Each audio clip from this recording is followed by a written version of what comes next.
കഴിഞ്ഞ വീഡിയോയിൽ നമ്മൾ ഇലക്ട്രിക് ചാർജസ് ആൻഡ് ഫീൽഡ്സ് എന്നുള്ള ചാപ്റ്റർ കംപ്ലീറ്റ് ചെയ്തു. ഇന്ന് ഈ ചാപ്റ്ററിലെ ടോപ്പിക്സിനെ ബേസ് ചെയ്തിട്ടുള്ള ചില എക്സസൈസസ് ആണ് നമ്മൾ ഡിസ്കസ് ചെയ്യുന്നത്. ഈ ചാപ്റ്ററിൽ കുറേ ഇമ്പോർട്ടൻ്റ് ആയിട്ടുള്ള ഇക്വേഷൻസ് നമ്മൾ പഠിച്ചു. ഫോർ എക്സാമ്പിൾ കൂളംസ് ഫോഴ്സിൻ്റെ ഇക്വേഷൻ, ഇലക്ട്രിക് ഫീൽഡിൻ്റെ ഇക്വേഷൻ, ഇലക്ട്രിക് ഫ്ലക്സ്, അതുപോലെ ഗോസ് ലോവിൻ്റെ പല പല ആപ്ലിക്കേഷൻസ്.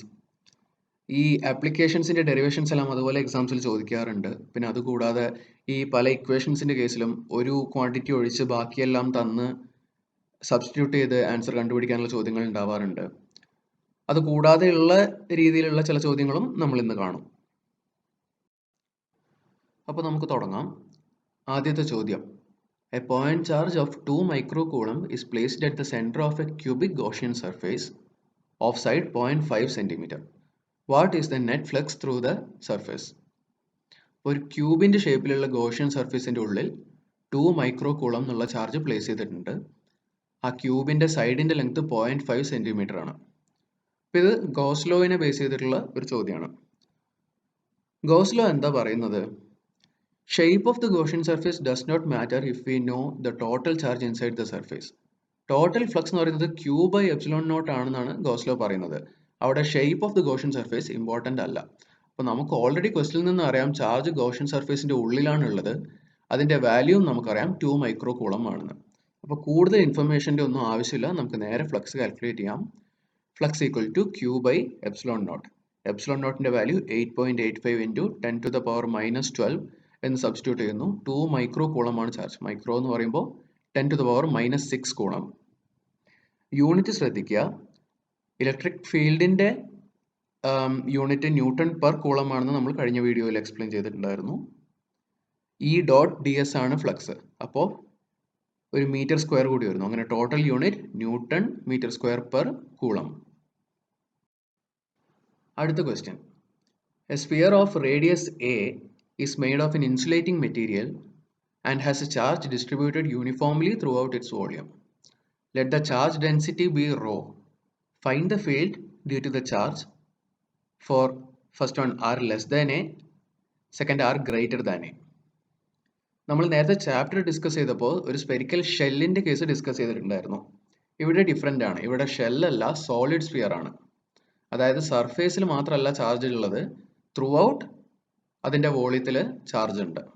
ആ ചാർജ് ഡെൻസിറ്റി ആണ്, ചാർജ് പെർ വോളിയം ആണ് റോ എന്ന് പറയുന്ന ചാർജ് ഡെൻസിറ്റി. ആദ്യം ആർ ലെസ് ദാൻ എ എന്നുള്ള കേസ് നമുക്ക് കൺസിഡർ ചെയ്യാം. അപ്പോൾ ഒരു ഗോഷ്യൻ സ്ഫിയർ നമ്മൾ കൺസിഡർ ചെയ്യുന്നു. അതാണ് ഡോട്ടഡ് ലൈനിൽ കാണിച്ചിരിക്കുന്ന നമ്മുടെ മെയിൻ സ്ഫിയറിൻ്റെ ഉള്ളിലുള്ള ഗോഷ്യൻ സ്ഫിയർ. അതിൻ്റെ റേഡിയസ് ആണ് സ്മോൾ ആർ.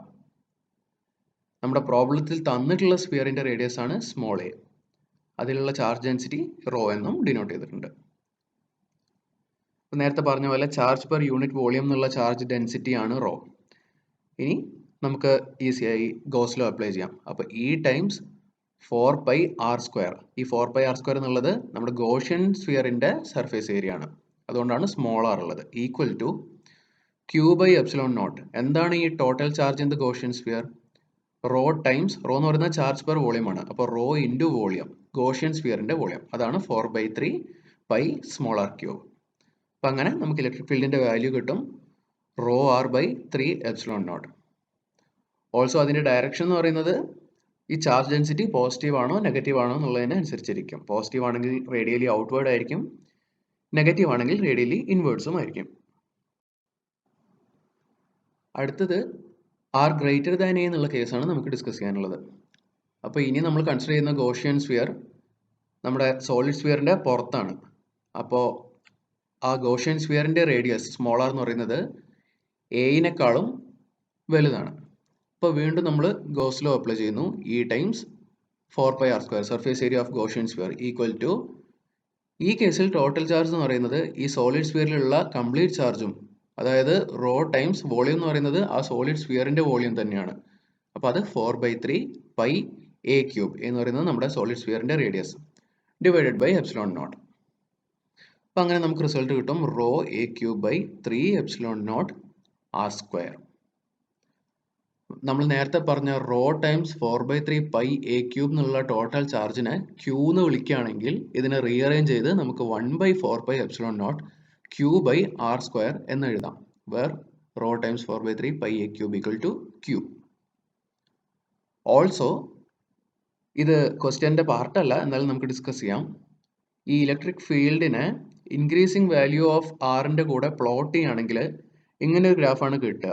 അപ്പോൾ സെൻട്രലിൽ നിന്ന് തുടങ്ങി എ എന്നുള്ള ആ റേഡിയസിൻ്റെ വാല്യൂ എത്തുന്നത് വരെ നേരത്തെ സ്ലൈഡിൽ കണ്ടല്ലോ, ലീനിയർ ആയിട്ട് ആർ എന്ന രീതിയിൽ കൂടുകയാണ് ചെയ്യുന്നത് ഇലക്ട്രിക് ഫീൽഡ്. എ എത്തുന്നവരെ, എ എത്തിക്കഴിഞ്ഞാൽ ഈ കേസിൽ നമ്മൾ കണ്ടതുപോലെ 1/r² എന്നുള്ള രീതിയിൽ കുറഞ്ഞു വരുന്നു ഇലക്ട്രിക് ഫീൽഡിൻ്റെ വാല്യൂ. അപ്പോൾ ഇതാണ് ഇ വേഴ്സസ് ആർ എന്നുള്ള ഗ്രാഫ്. അടുത്ത ചോദ്യം നോക്കാം. 2 point charges Q1 and Q2 of magnitude 10 to the power minus 8 coulomb and minus 10 to the power minus 8 coulomb respectively are placed 0.1 meter apart. Calculate the electric fields at points A, B and C shown in the figure. Figure തന്നിട്ടുണ്ട്.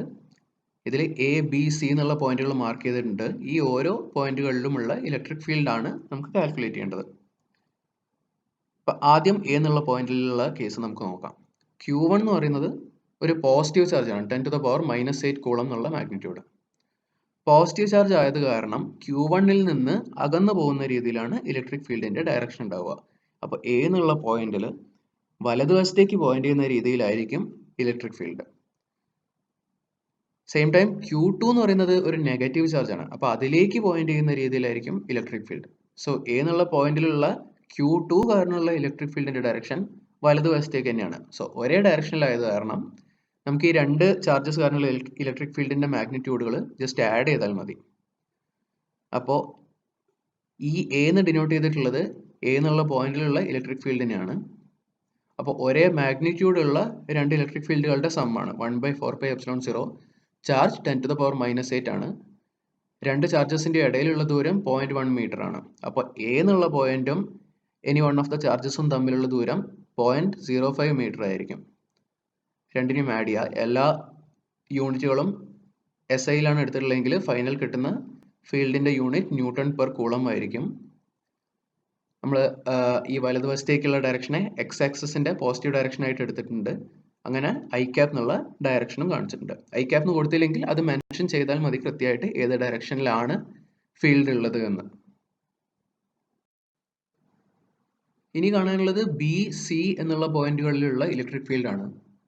പക്ഷെ ഇത് നമുക്ക് detailed ആയി calculate ചെയ്ത് vector some ചെയ്ത് answer കണ്ടുപിടിക്കേണ്ട ആവശ്യമില്ല. കാരണം Q1ഉം Q2ഉം നോക്കുക, ഒരേ വാല്യൂ ഉള്ള ഒരു പോസിറ്റീവും ഒരു നെഗറ്റീവും ചാർജിന്റെ ഒരു സിസ്റ്റമാണ്. അതായത് ഒരു ഇലക്ട്രിക് ഡൈപോൾ ആണിത്. ആൻഡ് ബി എന്ന് പറയുന്നത് ആക്സിയൽ ലൈനിലുള്ള ഒരു പോയിന്റ് ആണ്. സി എന്നുള്ള പോയിന്റ് ഇക്വറ്റോറിയൽ പ്ലെയിനിലുള്ള ഒരു പോയിന്റും ആണ്. ഇവയ്ക്കുള്ള ഫീൽഡിന്റെ വാല്യൂസിന്റെ ഇക്വേഷൻസ് നമുക്ക് ഓൾറെഡി അറിയാം. അപ്പൊ നേരെ അത് അപ്ലൈ ചെയ്ത് കൊടുത്താൽ മാത്രം മതി. അപ്പോൾ ബി എന്നുള്ള പോയിന്റിൽ ഇലക്ട്രിക് ഫീൽഡിന്റെ ഡയറക്ഷൻ ഇടതുവശത്തേക്ക് ആയതുകൊണ്ടാണ് മൈനസ് ഐ ക്യാപ് എന്നുള്ള ഡയറക്ഷൻ കൊടുത്തിരിക്കുന്നത്. ഇക്വേഷൻ 1/4πε0 ഫോർ QAR/r² - a²² ഇവിടെ ആർ എന്ന് പറയുന്നത് എ എന്നുള്ള പോയിന്റിൽ നിന്ന് ബി വരെയുള്ള ദൂരമാണ്. 0.05 + 0.05 അങ്ങനെയാണ് 0.1 മീറ്റർ വരുന്നത്. എ എന്നുള്ളത് ഡൈപോളിന്റെ ഹാഫ് ലെങ്ത് ആണ്. അതായത് Q1ഉം എ എന്നുള്ള പോയിന്റും തമ്മിലുള്ള ദൂരം, അതാണ് 0.05 മീറ്റർ. വീണ്ടും എല്ലാം സബ്സ്റ്റിറ്റ്യൂട്ട് ചെയ്യുമ്പോൾ കിട്ടുന്ന ഫൈനൽ വാല്യൂ ആണ് -3.197 times 10 to the power 4 newton per coulomb. അതാണ് നമ്മുടെ ഫൈനൽ ഇലക്ട്രിക് ഫീൽഡിന്റെ റിസൾട്ട്. അടുത്തത് സി എന്നുള്ള പോയിന്റിലുള്ള ഫീൽഡ് കാണണമെങ്കിൽ എയും സിയും തമ്മിലുള്ള ദൂരം എന്താണെന്ന് നമുക്ക് അറിയണം.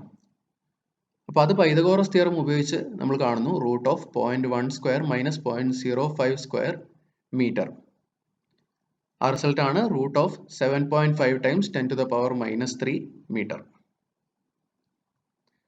അപ്പോൾ ആ വാല്യൂ ഉണ്ടെങ്കിൽ നമുക്കിനി നേരെ ഇക്വറ്റോറിയൽ പ്ലെയിനിലുള്ള ഒരു പോയിന്റിലുള്ള ഇലക്ട്രിക് ഫീൽഡിന്റെ ഇക്വേഷൻ ഡയറക്ട്ലി അപ്ലൈ ചെയ്യാം.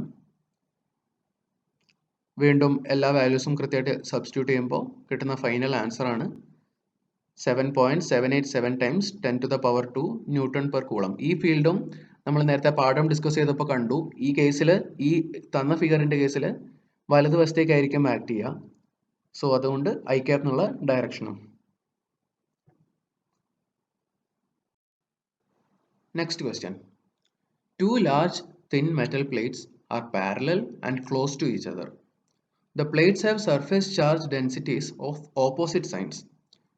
What is the electric field in the outer region of the first plate, in the outer region of the second plate, and between the plates? അപ്പോൾ രണ്ട് ലാർജ് മെറ്റൽ പ്ലേറ്റ്സ് ഉണ്ട്, parallel ആയിട്ട് arrange ചെയ്തിരിക്കുന്നു. അവയിൽ opposite സൈനുകളിലുള്ള surface charge ഡെൻസിറ്റീസും ഉണ്ട്. അതിനെ plus sigma എന്നും minus sigma എന്നും നമ്മൾ ഫിഗറിൽ ഡിനോട്ട് ചെയ്തിട്ടുണ്ട്. ഈ സർഫേസ് ചാർജ് ഡെൻസിറ്റികൾ കാരണമുള്ള ഇലക്ട്രിക് ഫീൽഡിന്റെ മാഗ്നിറ്റ്യൂഡും ഡയറക്ഷനും എല്ലാം നമ്മൾ കഴിഞ്ഞ വീഡിയോയിൽ ഗോസ് ലോ ഉപയോഗിച്ച് ഡിറൈവ് ചെയ്തിട്ടുണ്ടായിരുന്നു. പിന്നെ നമുക്ക് ആൻസർ ഡിസ്കസ് ചെയ്ത് തുടങ്ങാം. First case, in the outer region of the first plate, അതായത് ഈ ഇടതുവശത്ത് കാണിച്ചിരിക്കുന്ന മെറ്റൽ പ്ലേറ്റിന്റെ ഇടതുവശത്തുള്ള ഇലക്ട്രിക് ഫീൽഡ്. ഈ റീജിയനിൽ രണ്ട് ഇലക്ട്രിക് ഫീൽഡുകളാണ് ആക്ട് ചെയ്യുന്നുണ്ടാവുക. ആദ്യത്തെ പ്ലേറ്റ് കാരണമുള്ളതും രണ്ടാമത്തെ പ്ലേറ്റ് കാരണമുള്ളതും. രണ്ടിനും മാഗ്നിറ്റ്യൂഡ് സെയിം ആയിരിക്കും. സിഗ്മ ബൈ 2 എപ്സിലോൺ നോട്ട് ആണെന്ന് നമ്മൾ ഡിറൈവ് ചെയ്തിട്ടുണ്ടായിരുന്നു. പക്ഷേ പ്ലസ് സിഗ്മയും മൈനസ് സിഗ്മയും ആയത് കാരണം രണ്ടും ഓപ്പോസിറ്റ് ഡയറക്ഷൻസിലാണ് ആക്ട് ചെയ്യുക. സോ രണ്ടും തമ്മിൽ ക്യാൻസൽ ഔട്ട് ചെയ്ത് നെറ്റ് ഫീൽഡ് എന്ന് പറയുന്നത് 0 ആയിരിക്കും ആദ്യത്തെ റീജിയനിൽ. അടുത്തത് കാണിച്ചിരിക്കുന്നത് സി എന്നുള്ള ചോദ്യത്തിന്റെ ഉത്തരമാണ്, ബിറ്റ്വീൻ ദ പ്ലേറ്റ്സ് ആണ്. ഇവിടെയും രണ്ട് ഫീൽഡുകൾ ഉണ്ട്. പ്ലസ് സിഗ്മ എന്നുള്ള ചാർജ് ഡെൻസിറ്റി കാരണമുള്ള ഫീൽഡ് വലതുവശത്തേക്ക് ആക്ട് ചെയ്യുന്നു. അതുപോലെ മൈനസ് സിഗ്മ എന്നുള്ള ചാർജ് ഡെൻസിറ്റി കാരണമുള്ള ഫീൽഡും വലതുവശത്തേക്ക് തന്നെ ടുവേർഡ്സ് ദ സെക്കൻഡ് പ്ലേറ്റ് ആണുള്ളത്. സോ ഒരേ മാഗ്നിറ്റ്യൂഡ് ഉള്ള രണ്ട് ഫീൽഡുകൾ, രണ്ടും മാഗ്നിറ്റ്യൂഡ് തമ്മിൽ ആഡപ്പ് ആവുകയാണ് ചെയ്യുക. അങ്ങനെ net result sigma by 2 epsilon naught plus sigma by 2 epsilon naught. അപ്പോൾ net result sigma by epsilon naught, direction I cap എന്ന് നമ്മൾ കാണിച്ചിട്ടുണ്ട്.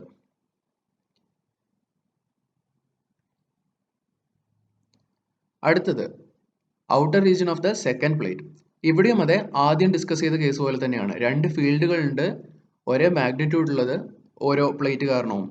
പക്ഷേ രണ്ടും ഓപ്പോസിറ്റ് ഡയറക്ഷൻസിലാണ് ആക്ട് ചെയ്യുന്നത്. സോ നെറ്റ് ഫീൽഡ് എന്ന് പറയുന്നത് 0 ആണ് നമുക്ക് കിട്ടുക. അടുത്തത്, in A certain region of space electric field is along the z direction through out. The magnitude of electric field is, however, not constant but increases uniformly along the positive z direction at the rate of 10 to the power 5 Newton per Coulomb per meter. What are the force and torque experienced by an electric dipole with charges 0.2 microcoulomb and minus 0.2 microcoulomb and distance of separation 5 meter with the total dipole moment in the negative z direction? ഈ ചോദ്യത്തിൽ ഒരു non uniform electric ഫീൽഡാണ് തന്നിട്ടുള്ളത്. നമ്മൾ നേരത്തെ chapter discuss ചെയ്യുമ്പോൾ electric ഡൈപോളിന്റെ uniform electric ഫീൽഡാണ് discuss ചെയ്തത്. ആ കേസിൽ രണ്ട് ചാർജസിന്റെയും ലൊക്കേഷനിലുള്ള ഫോഴ്സുകൾ തമ്മിൽ ക്യാൻസൽ ചെയ്തു. സോ ഒരു നെറ്റ് ഫോഴ്സ് ഇല്ലായിരുന്നു. അപ്പോൾ ഈ ചോദ്യത്തിലുള്ള കേസ് എങ്ങനെയാണെന്ന് നമുക്ക് നോക്കാം. ഈ തന്നിരിക്കുന്ന ആരോയിന്റെ ഡയറക്ഷനാണ് നമ്മൾ പോസിറ്റീവ് z ഡയറക്ഷൻ ആയിട്ട് എടുത്തിട്ടുള്ളത്. ഇലക്ട്രിക് ഡൈപോളും ചിത്രത്തിൽ കാണിച്ചിട്ടുണ്ട്.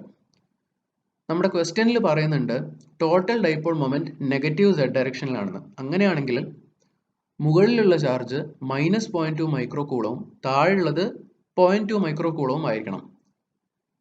നെഗറ്റീവ് ചാർജിൽ നിന്ന് പോസിറ്റീവ് ചാർജിലേക്ക് പോയിന്റ് ചെയ്യുന്ന രീതിയിലാണ് ഡൈപോൾ മൊമെന്റിന്റെ ഡയറക്ഷൻ. അടുത്തത്, let the electric field at the position of the positive charge B capital E. അതായത് 0.2 മൈക്രോ കൂളം എന്ന ചാർജുള്ള ആ പോയിന്റിലുള്ള ഇലക്ട്രിക് ഫീൽഡിനെ നമുക്ക് ക്യാപിറ്റൽ ഇ എന്ന് ഡിനോട്ട് ചെയ്യാം.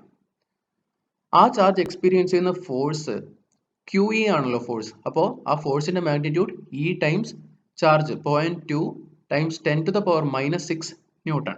ഇതാണ് ഫോഴ്സിന്റെ വാല്യൂ. ആൻഡ് ഇത് പോസിറ്റീവ് ചാർജ് ആയത് കാരണം ഇലക്ട്രിക് ഫീൽഡിന്റെ ഡയറക്ഷനിൽ തന്നെയാണ് ഇലക്ട്രിക് ഈ ഫോഴ്സിന്റെയും ഡയറക്ഷൻ.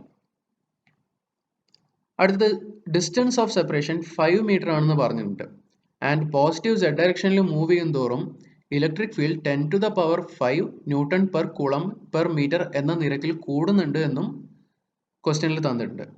അപ്പം അങ്ങനെയാണെങ്കിൽ -0.2 മൈക്രോ കൂളം എന്നുള്ള ചാർജുള്ള ആ പോയിന്റിലുള്ള field E plus 5 times 10 to the power 5 newton per coulomb ആയിരിക്കും. സോ ആ field times charge 0.2 times 10 to the power -6 ആണ്. -0.2 മൈക്രോ കൂളം എന്നുള്ള ചാർജ് എക്സ്പീരിയൻസ് ചെയ്യുന്ന total force. Also negative charge ആയത് കാരണം ഇലക്ട്രിക് ഫീൽഡിന്റെ ഓപ്പോസിറ്റ് ഡയറക്ഷനിലാണ് ഈ ഫോഴ്സ്. അപ്പോൾ ഇപ്പോൾ ഇവയുടെ വാല്യൂസിൽ നിന്ന് കാണാം ഇവ തമ്മിൽ കംപ്ലീറ്റ്ലി ക്യാൻസൽ ഔട്ട് ചെയ്യുന്നില്ല. അപ്പോൾ ഇവയെ വെക്ടർ സം ചെയ്താൽ നമുക്കൊരു നോൺ വാനിഷിംഗ് ഫോഴ്സ് കിട്ടും. 0.1 ന്യൂട്ടൺ എന്ന വാല്യൂവിലുള്ള ഒരു ഫോഴ്സ് ആൻഡ് നെഗറ്റീവ് z ഡയറക്ഷനിലാണ് അത് ആക്ട് ചെയ്യുന്നത്. അടുത്തത് ടോർക്ക് എന്താണ്? നമ്മുടെ ചിത്രത്തിൽ കാണുന്ന ഈ രണ്ട് ഫോഴ്സസും ഒരേ ലൈനിലാണ് ആക്ട് ചെയ്യുന്നത്. സോ ഈ ഡൈപോളിനെ റൊട്ടേറ്റ് ചെയ്യിപ്പിക്കുന്ന രീതിയിലല്ല ഈ ഫോഴ്സസ് ഉള്ളത്. അതുകൊണ്ട് തന്നെ ഒരേ ലൈനിൽ ആക്ട് ചെയ്യുന്നത് കാരണം നെറ്റ് ടോർക്ക് 0 ആണ്. അടുത്ത question. An infinite line charge produces a field of 9 times 10 to the power 4 Newton per Coulomb at a distance of 2 cm. Calculate the linear charge density. Simple ചോദ്യമാണ്. ഗോസ് ലോ ഉപയോഗിച്ച് നമ്മൾ ഒരു infinite line charge കാരണമുള്ള field കണ്ടുപിടിച്ചിട്ടുണ്ടായിരുന്നു. അതിൻ്റെ equation ആയിരുന്നു E times lambda by 2πr epsilon naught at a distance r away from the line charge. അപ്പം അങ്ങനെയാണെങ്കിൽ റീഅറേഞ്ച് ചെയ്ത് ലാംഡ നമ്മുടെ linear charge density equal to 2 times E by r epsilon.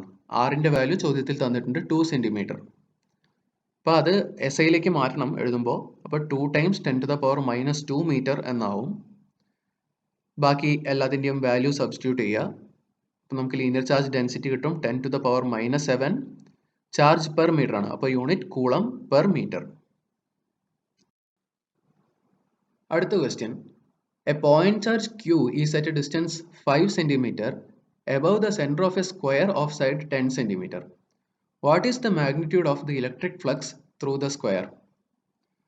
ഇപ്പോൾ ചോദ്യത്തിൽ പറഞ്ഞിരിക്കുന്ന കാര്യങ്ങളെ നമുക്കൊരു ഫിഗറാക്കി വരയ്ക്കാം. 10 സെൻറ്റിമീറ്റർ സൈഡ് ലെങ്ത് ഉള്ള ഒരു സ്ക്വയർ, അതിൻ്റെ സെൻട്രൽ നിന്ന് 5 സെൻറ്റിമീറ്റർ മാറി Q എന്നുള്ള ചാർജ്. അപ്പോൾ നമുക്ക് ആദ്യം നോക്കുമ്പോൾ ഇത് കുറച്ച് ഡിഫിക്കൽട്ട് പ്രോബ്ലം ആയിട്ട് തോന്നിയേക്കാം. ബട്ട് എഗെയിൻ ഇത് ഗോസ് ലോവിൻ്റെ ആപ്ലിക്കേഷൻ തന്നെയാണ്. നമ്മൾ ഉത്തരം കണ്ടുപിടിക്കാൻ പോകുന്നത് വളരെ രസകരമായ ഒരു വഴിയിലൂടെയാണ്. എന്താ ചെയ്യുന്നതെന്ന് വെച്ചാൽ ഒരു ക്യൂബിനെ കൺസിഡർ ചെയ്യുക.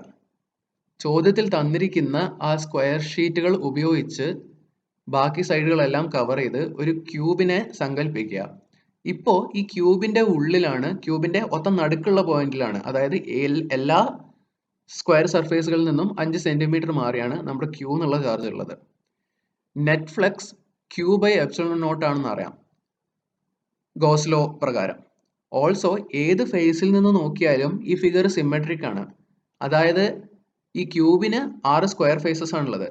സിമെട്രിക് ആയത് കാരണം ഓരോ ഫേസിലൂടെയും ഇലക്ട്രിക് ഫ്ലക്സ് ഒരേപോലെയാണ് ഡിവൈഡ് ചെയ്ത് പോകുന്നത്.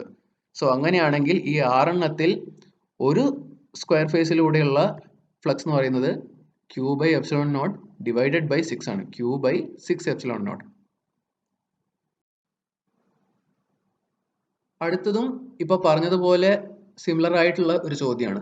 Find the electric flux through the cube given below with a charge in one of its corners. ഒരു ക്യൂബ് ഉണ്ട്, അതിൻ്റെ ഒരു കോർണറിൽ Q എന്നുള്ള ഒരു ചാർജും ഉണ്ട്. അപ്പോൾ നേരത്തെ ചെയ്തതുപോലെ നമുക്ക് ഇതിനെ ഒരു ഫിഗറിൻ്റെ ഉള്ളിലാക്കണം. ഈ കേസിൽ എന്താ ചെയ്യാൻ പോകുന്നതെന്ന് വെച്ചാൽ ഈ തന്നതുപോലെയുള്ള ക്യൂബുകൾ ഉപയോഗിച്ച് ഒരു വലിയ ക്യൂബ് ഉണ്ടാക്കുന്നു. സോ 8 ഇതുപോലെയുള്ള ക്യൂബുകൾ ഉപയോഗിച്ച് നമുക്കൊരു വലിയ ക്യൂബ് ഉണ്ടാക്കാം. അതിൻ്റെ ഒത്ത നടുക്കാണ് ഈ ചാർജ് ഉള്ളത്.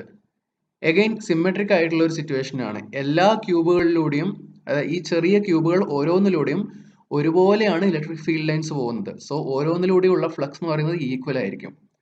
അപ്പോൾ 8 ക്യൂബുകൾ ഉള്ളത് കാരണം ഇവയിൽ ഒന്നിലൂടെയുള്ള ഫ്ലക്സ് എന്ന് പറയുന്നത് Q ബൈ 8 എപ്സിലോൺ നോട്ട് ആയിരിക്കും. അപ്പോൾ ഈ ഡിസ്കസ് ചെയ്ത പ്രോബ്ലംസിൽ എന്തെങ്കിലും ഡൗട്ട്സ് ഉണ്ടെങ്കിൽ കമൻസിൽ ചോദിക്കാവുന്നതാണ്. അത് കൂടാതെ വേറെ ഏതെങ്കിലും പ്രോബ്ലംസ് അല്ലെങ്കിൽ വേറെ ഏതെങ്കിലും ടോപ്പിക്കുകൾ കാര്യമായി ഡിസ്കസ് ചെയ്യണം എന്നുണ്ടെങ്കിൽ അതും കമൻസിൽ പറയാവുന്നതാണ്. വീഡിയോ ഇഷ്ടപ്പെട്ടിട്ടുണ്ടെങ്കിൽ ലൈക്ക് ചെയ്യുക, ഷെയർ ചെയ്യുക, നമ്മുടെ ചാനൽ സബ്സ്ക്രൈബ് ചെയ്യുക.